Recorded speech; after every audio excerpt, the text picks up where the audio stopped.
Once again, Ninong's Vlog TV. Magandang araw po sa inyong lahat. So guys, gusto ko lang i-flex itong aking mga alaga.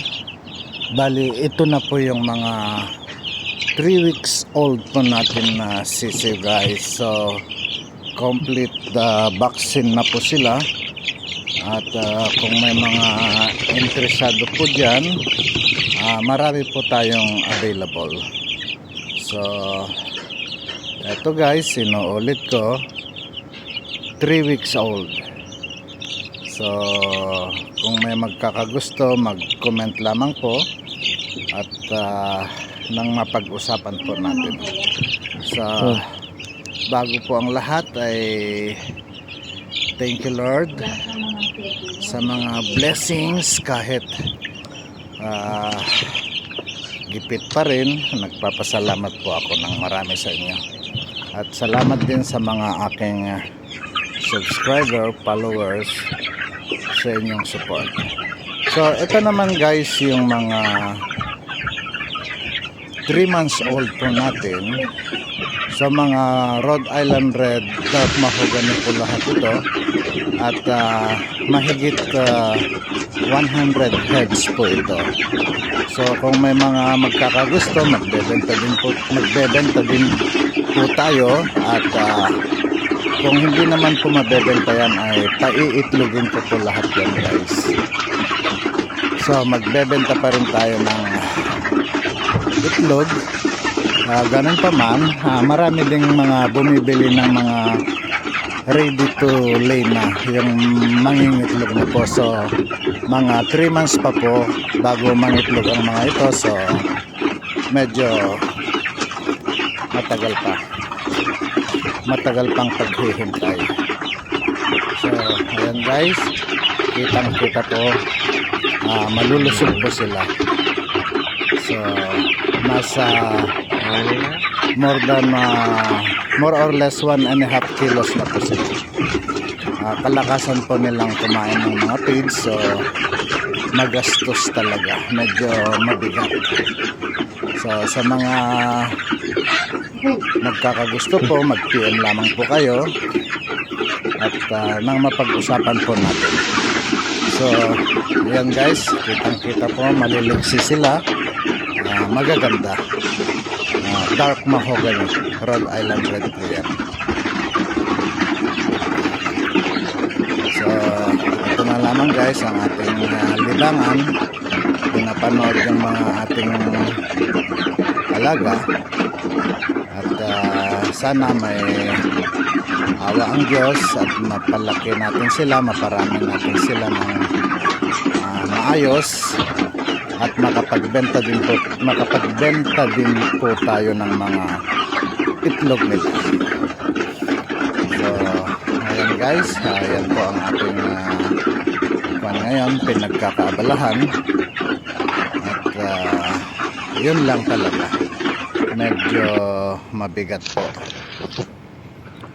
So nandito naman po yung natin, ginagawa nating mga gagawin nating breeders. Nasa 5 months na po sila at mga ilang saglit na lang, isang buwan mahigit siguro, mangingitlog ng mga ito. So ganun lamang guys, konting tiyaga at pasasan ba kundi galing niya. Makakabawi din po tayo sa awa ng Diyos. Ayan po, eto gagawin ko po lahat na breeders ito, mga babae po lahat ito guys. Nasa 17 heads yata ito.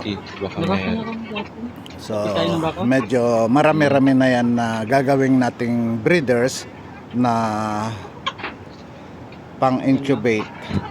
I-incubate natin at kung may mga gustong mamili ng mga fertile egg, meron din po tayo. So ito po yung mga kasalukuyan nating breeders ngayon. Ito guys, kitang kita po sa kanilang mga balahibo, nangingintab guys. Yan po ay ibig sabihin maganda po ang pagkakaalaga, magandang klase ng mga manok. Ganda ng Pag balahibo. ganyan. Eto, nasa around 5 kilos ito guys. At marami po tayong mga roe, nasa 5 months old na rin. Makikita po natin mamaya. Sa mga gusto din po na pang-upgrade sa kanilang mga alagang native chicken, Selos daw sa intimate. Yeah. dyan po marami po tayong available. Eh, dami yan. So eto So, guys, balahibo lang yung isa. yung mga iba nating breeders, Hindi pa siguro nag-itlog dyan. ayan. Bali, siyam na lang po yung natira dahil yung isa po ay nagkasakit, hindi na namin na nagamot guys. At least mayroon po tayong 17 heads na hinahanda po na pang breeders po, so okay din lang po. At siyempre medyo mahirap lang talaga ang mag-alaga sa mga ganitong klaseng manok guys. Dapat sundin yung mga proseso. At nandito naman po guys yung mga kwan natin, pabo, nagkalat ang kanilang mga itlog, yung mga gansa, may baby din po tayo dyan. So guys, ito yung kulungan natin sa mga kwan natin, sari-sari nating mga alaga. Hindi ko alam kung okay lang na magsasama-sama yun yung itong puti mga ko, yun ganitong nangingitlog klase na ng isa. alaga sa isang kulungan or sa isang lugar. Pero titignan po natin kung makakapagparami po tayo guys. At yan, Diyos na lang po ang bahala sa mga ginagawa natin. Unless wala po tayong tinatapakan, wala po tayong ginugulangan na mga ibang tao, ay magaan po sa pakiramdam. At ayan guys, ganyan lamang. Ito na ating pinagkakabalahan maliban sa trabaho po natin dito. So thank you so much sa mga aking supporters na laging nanonood. At sana hindi po kayo magsasawa sa aking mga videos. At kung pwede lamang po ay paki-share na rin sa mga kaibigan natin, mga kakilala, at nang sa ganon ay malaman din po nila. At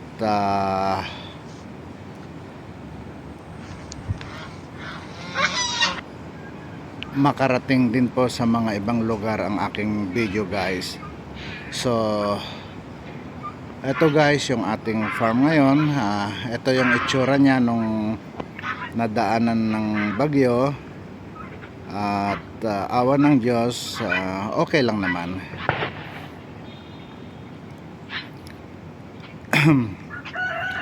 So eto guys yung mga pananim natin.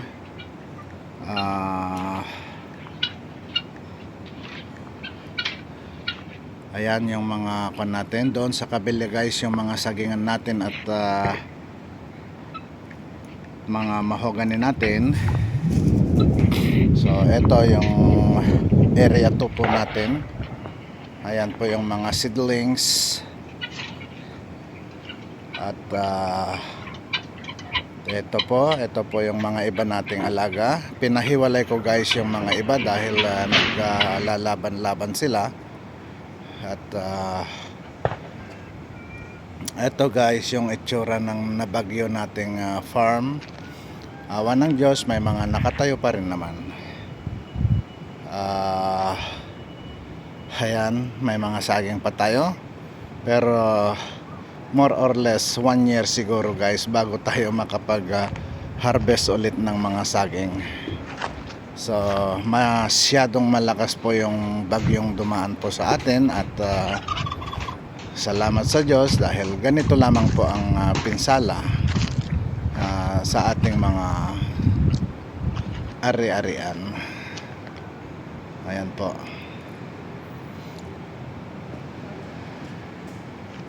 Lumipad lang ng konti yung mga bubong ng ating mga alaga. So tiis-tiis lang muna dahil talagang kapos din sa budget guys.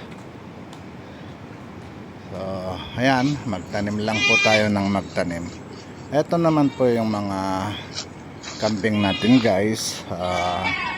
Ayan, ito yung mga kasama natin sa farm sa pag-aalaga sa aking mga alaga. Tama ba yun? Mga nag-aalaga sa aking mga alaga. At masisipag din sila guys. Mga tao ko lahat ay taga General Santos City guys. Doon pa ako kumuha ng mga tao dahil yung mga tao po dito sa mga paligid natin ay medyo mahirap spellingin. So mas maganda yung kukuha na lang po tayo ng mga tao sa mga malalayong lugar. At eto, bali magkakamag-anak din sila. So sana matyagaan nila yung pagbabantay sa aking mga alaga para sa ganon ay kampante naman po tayo dito na nagtratrabaho sa ibang lugar. At ito yung mga full blood natin, bower.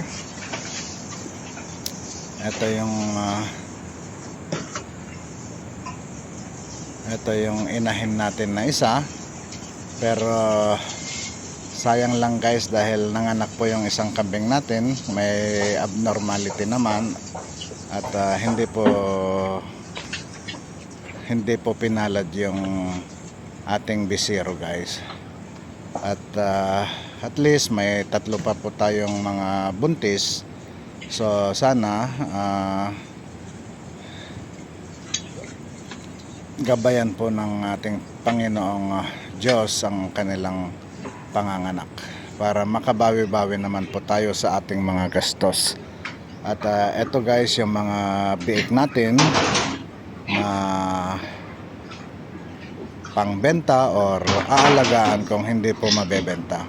So sakto ito guys sa Christmas or New Year, pang lechon. So yung mga interesado din po dyan or mga naghahanap ng handa sa Christmas or New Year guys, mayroon po tayo. Marami po yan. Yung mga iba dyan bayad na, may 2 ng bayad na dito. So pipick upin na lang ito sa December. Ito pa guys yung mga iba natin. At medyo hindi man sila gaanong kalakihan, kaya lang native din po kasi ang mga yan, upgraded kumbaga. So nandito pa yung gagawin nating breeders guys, yung 3 dyan na medyo malalaki, puro babae yan. At itong isa naman na maliit ay sinabawan na yata.